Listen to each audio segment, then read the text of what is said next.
In today's video, I'm going to teach you how to connect your custom domain in Webflow.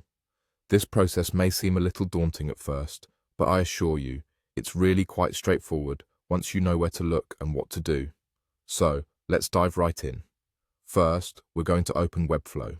If you're not already logged into your account, go ahead and do that. Once you're in, you'll notice a menu on the left side of the screen. You want to look towards the bottom corner and find a little cogwheel icon which indicates the settings. Click on this settings icon to proceed to the next step. Great! Now that you're in the settings menu, you need to find and click on the tab labeled Hosting. Sometimes this tab isn't visible to every user. If this happens to be the case for you, there's a good chance it's because you don't have full access to the website. To proceed, you'll want to ensure that you have complete permissions to make these changes on your site.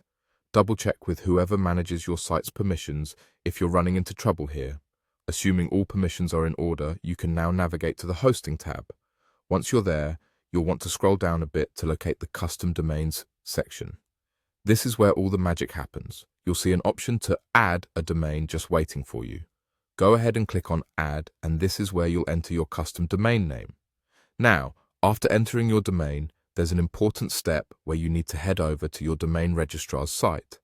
This is where you manage your domain, and here you're going to set up DNS records exactly as indicated by Webflow. It's crucial that these records are added correctly because they're responsible for pointing your domain to your Webflow site. Webflow will show you exactly what information you need to input, so take your time and carefully copy this information over to your domain registrar's DNS settings. Once your DNS records are updated, the next step is to verify that everything's set up correctly. There might be a short wait while the DNS records propagate. This just means that the internet is updating itself with your new domain's location. Once verified, you're in the home stretch.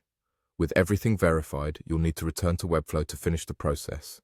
Head back to where you added the domain, and now you'll want to look for the Publish button.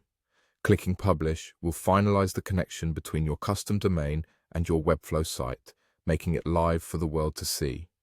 And there you have it. With these steps, your custom domain should be all set up in Webflow. I hope this guide was helpful and you feel confident in managing your Webflow site. Thank you for watching and happy designing.